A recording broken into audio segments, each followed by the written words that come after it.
Bienvenidos al podcast de Realidades. Yo soy Houston Castillo y es un gusto que puedan acompañarme en este episodio. Las ametralladoras del tanque. Este 11 de septiembre se cumplen 50 años del golpe militar en Chile que derrocó al presidente socialista Salvador Allende, y recientemente en Nicaragua se cumplieron 5 años de crisis sociopolítica, a la que el régimen de Daniel Ortega ha autodenominado un intento de golpe de Estado. Y para reafirmar este discurso, Ortega ha acusado a la Iglesia Católica, el sector empresarial y la sociedad civil en general en Nicaragua de coludirse para deponer a su régimen. E incluso Ortega ha llegado a compararse con el expresidente Allende y otros líderes de la región. Más fortaleza, más firmeza nos da el ejemplo de Allende para enfrentar estas circunstancias históricas. Pero para poder conocer si realmente existe algún tipo de paralelismo de lo ocurrido en Chile en 1973 y lo ocurrido en Nicaragua en 2018, hablaremos con el ex canciller de ese país, Antonia Urrejola, quien también es una prestigiosa abogada y simpatizante del Partido Socialista. Entre 2018 y 2021, Urrejola se desempeñó como presidenta de la Comisión Interamericana de Derechos Humanos, CIDH. De hecho, siendo comisionada, Urrejola visitó Nicaragua durante los días más violentos del conflicto sociopolítico, de modo que ella conoce muy bien la situación de Nicaragua y la de Chile. Por eso la he invitado a conversar en este programa con nosotros. Gracias, ex canciller Antonia Urrejola, por acompañarme en Realidades. Quiero iniciar la conversación preguntándole sobre la postura que ha tenido Daniel Ortega durante los últimos 5 años. Ortega insiste que hubo un intento de golpe de Estado. ¿Realmente hay algo de cierto en lo que dice Ortega? Me parece que son realidades absolutamente distintas. La situación de Chile fue lo que se denomina en cualquier literatura, ¿cierto?, un golpe de Estado, donde un presidente electo, más allá de las posiciones políticas que se pudiesen tener a favor o en contra del presidente Salvador Allende, claramente fue un golpe de Estado. Hay imágenes, ¿cierto?, donde la propia moneda, el Palacio Presidencial, fue bombardeado con el presidente estando adentro, como la gente que estaba dentro de la moneda fue sacada de la moneda con cañonazos en la espalda, se disolvió el Congreso, es decir, fue un golpe de Estado con todos los elementos propios de un golpe de Estado. Lo de Nicaragua no tiene nada parecido a lo que ocurrió en Chile. Claramente obedeció a una crisis social y política donde las personas decidieron salir a la calle, primero los adultos mayores y luego salieron los estudiantes, y ahí se vio una brutal represión, sobre todo los primeros meses, una represión sanguinaria. Cuando realizó la visita oficial a Nicaragua para investigar la violencia estatal como parte de la Comisión Interamericana de Derechos Humanos, ¿qué lograron ver y qué reflejaron los informes que publicaron meses después? Tanto la Comisión Interamericana de Derechos Humanos, Naciones Unidas, el GIEI, Amnistía Internacional, Human Rights Watch, es decir, hay un conjunto de informes independientes como de organismos de protección que dan cuenta de esta brutal represión, dan cuenta de que los francotiradores disparaban a matar, algo que yo misma no me tocó, gracias a Dios, ver el asesinato de nadie, pero sí veía a los francotiradores en los techos de las calles. Y hay muchos casos. Hoy día yo precisamente conversaba con un abogado sobre Nicaragua y estábamos hablando de Alvarito Conrado, ¿no?, que es un caso emblemático, un joven de 14 años que le llevaba agua a los que habían tomado en la universidad y a él le dispararon directamente en el tórax. Y así yo recuerdo muchísimos casos donde los disparos eran en la cabeza o el tórax. Eso no es una manera de controlar la manifestación pública. Eso es, ahí hubo orden de matar. Y a partir de eso, bueno, una larga historia lamentablemente de represión. Me parece a mí que Nicaragua es una dictadura, aun cuando tenga un Congreso, pero es un Congreso obviamente que es fiel al régimen, tiene un poder judicial que también es fiel al régimen y por lo tanto no es una democracia. Muchos han comparado a Daniel Ortega con el dictador Augusto Pinochet por los arrestos de opositores, el destierro de activistas, el uso de paramilitares y los asesinatos a críticos. Contrario a lo que Ortega dice en su comparación con Allende, hay quienes dicen que es similar a Pinochet. ¿Hay similitudes entre ambos?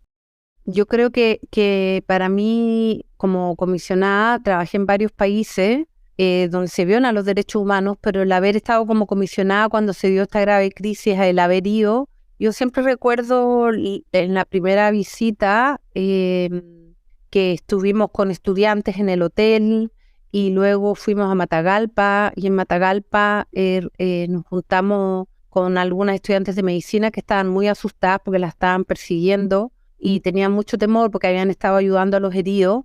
Y luego en mi segundo viaje, que fui al Chipote y pedí que me abrieran una de las puertas de la celda, estaban estas mismas chicas, estaban las mismas que yo había visto en Matagalpa, asustadas que las iban a detener.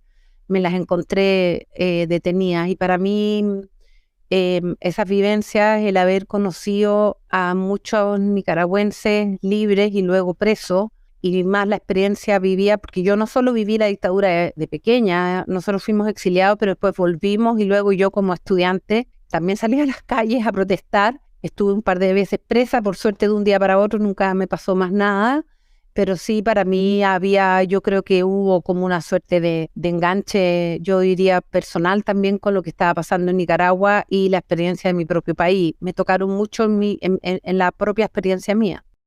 Ex canciller, los informes de la Comisión Interamericana de Derechos Humanos y el grupo de expertos conformado por las Naciones Unidas son graves. En ambos se señala que hubo crímenes de lesa humanidad en Nicaragua. ¿Por qué no hay una discusión en la comunidad internacional por esta situación que enfrentan los nicaragüenses?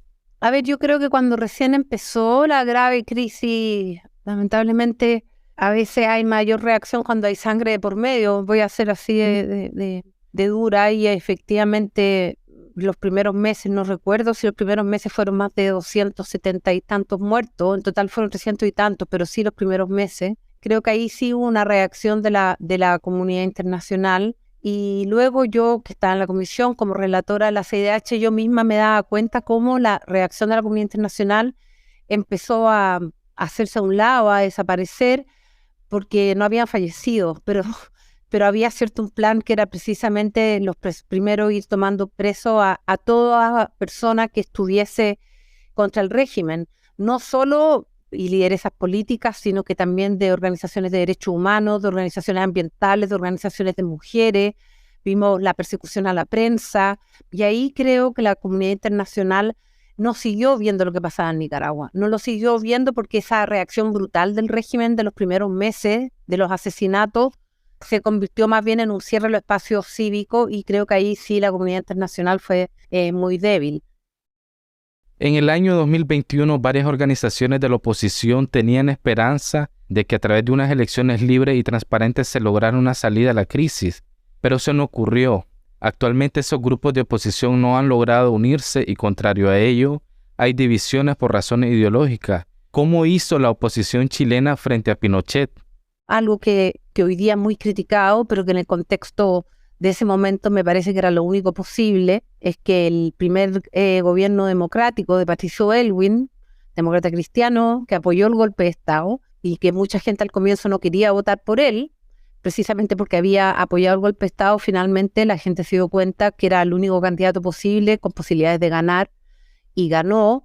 Y efectivamente los primeros años fueron años de negociación. Con Pinochet seguía siendo comandante en jefe, se estableció el Congreso, pero los ex comandantes en jefe eran congresistas designados, es decir, era una democracia tutelada, algo que hoy día, mirado con los ojos de hoy, es muy criticado, pero en ese momento quienes estaban a cargo del gobierno entendieron que no había alternativas sino que negociar, ir en una transición democrática que tomaba tiempo y que implicaba hacer alguna renuncia frente a determinados temas. Me parece que eso también es un ejemplo de Chile. Es importante lo que menciona porque actualmente hay mucha polarización entre los grupos que se identifican como de izquierda y derecha. Ambos se acusan mutuamente de ser cómplices del partido oficialista frente sandinista. ¿Cómo ve esta polarización y cómo afecta al país? Sí, yo pienso que, bueno, el mundo ha cambiado harto, pero me parece Chile logró algo que me parece que es muy importante cuando uno está bajo regímenes autoritarios, y es que toda la oposición, más allá de sus diferencias políticas, lograron unirse.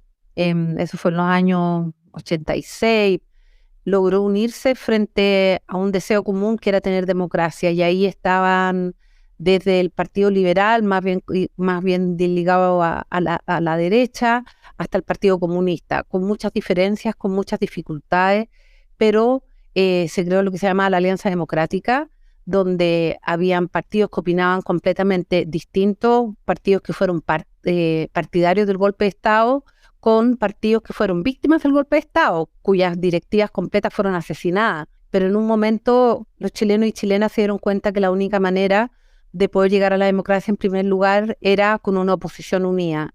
Y esa oposición no solo contaba con los partidos políticos, sino que también con los movimientos sociales, que creo que es algo muy importante, los movimientos de mujeres, los movimientos estudiantiles, los movimientos de trabajadores. Creo que eso, que es una experiencia que a mí me tocó vivir como estudiante, es algo que yo siempre trato de transmitir a las distintas organizaciones de los distintos países que viven regímenes autoritarios.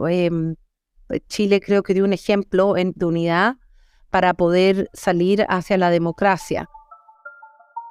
Fuerte ruido de estos pesados elementos de guerra. Se vuelven a sentir impactos. Entendemos que las tropas que están dando este golpe de Estado controlan absolutamente el Ministerio de Defensa. En septiembre se conmemoran 50 años del golpe de Estado en Chile. En esa época usted era una niña. ¿Recuerda cómo era su país bajo el mandato de una dictadura militar? Tengo varios recuerdos, porque primero tengo recuerdos que mi padre nos llevó, yo soy la menor, a mi hermano y a mí, a ver la Moneda bombardeada, que fue algo muy impactante. Eso no se me olvida, esa fotografía. Y luego porque a mi casa entraron 2 veces la policía secreta de Pinochet a allanar mi casa, y yo era pequeña, con mucho miedo. Una vez entraron, buscaron y se fueron. La segunda vez se llevaron a mi mamá y ellos se quedaron en la casa por un par de días, en mi casa, y yo con mis hermanos, y estaba mi abuela, por suerte, porque mi hermana mayor solo tenía 14 años y nosotros no sabíamos qué sucedía con mi madre. Esa vez mi papá había estado antes de aquello, mi papá estuvo detenido, mi papá ayudó a esconder gente, a meter a gente en las embajadas después del golpe de Estado, y en una de esas, cuando estaba ayudando a una persona, en vez de llegar el contacto, llegó la policía secreta de Pinochet. Mi papá estuvo detenido en un campo de concentración llamado Tejas Verde por 3 meses, y luego cuando salió exiliado. Después pasó esto que yo le comentaba de mi mamá, de que entraron los militares y se llevaron a mi mamá, como 2 días, y ahí cuando volvió mi mamá, recuerdo que mi abuela le dijo que mejor también ella se fuera, y también ella salió al exilio. Mis hermanos y yo nos quedamos acá unos meses hasta que finalmente salimos también a encontrarnos con nuestros padres. Así que tengo varios recuerdos. En sus meses como canciller de Chile, ¿sus homólogos le expresaron la preocupación por Nicaragua o creen que Ortega es víctima de injerencia de los Estados Unidos y que le intentaron dar un golpe de Estado? Me parece que esta narrativa del gobierno Ortega Murillo no obedece en absoluto a la realidad, y a estas alturas, le digo sinceramente, nadie cree ese discurso, ni siquiera quienes mantienen silencio frente al régimen de Nicaragua.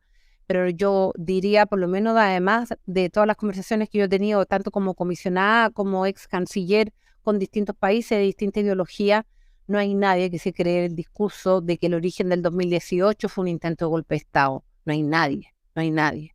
Algunos guardarán silencio al respecto, pero nadie cree aquello.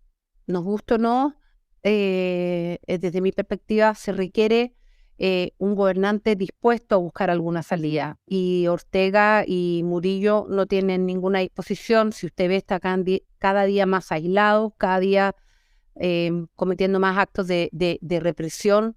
Por lo tanto, es bien difícil ver cuál es la alternativa desde la perspectiva de la comunidad internacional. ¿Qué rol puede cumplir la comunidad internacional? Ahora bien, quiero preguntarles sobre la importancia que tiene la memoria histórica para las sociedades.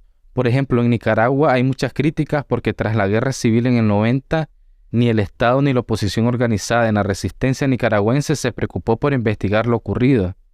Creo que hay que tener muy claro cuál va a ser el camino de un país como Nicaragua el día de mañana respecto de estos temas, porque cuando se busca la paz social, a veces se tiende a renunciar a estos temas, ¿no?, para tener paz social.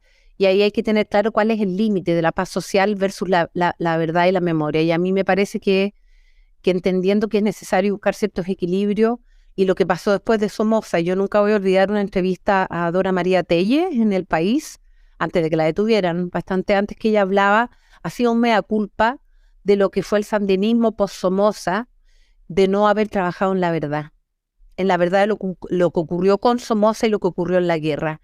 Y ella hacía como un mea culpa de que como que se metió todo bajo la alfombra, tanto los horrores de Somoza como también los horrores de la guerra.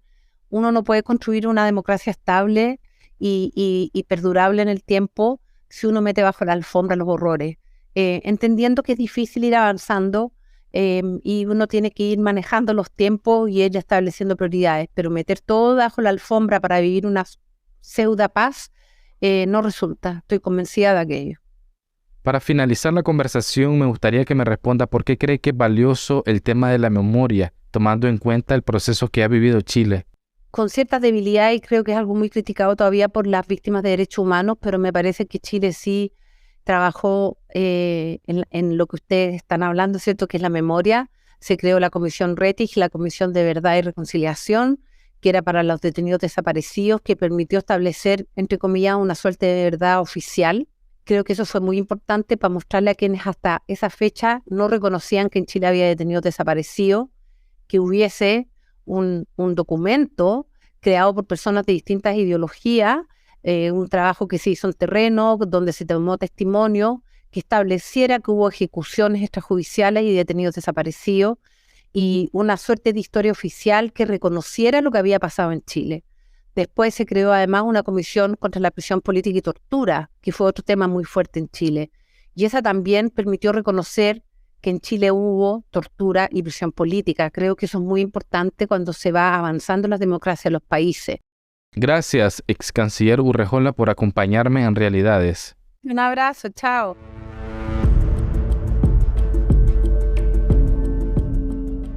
Es un gusto que hayan podido acompañarme en este episodio de Realidades. Estuvo con ustedes Houston Castillo.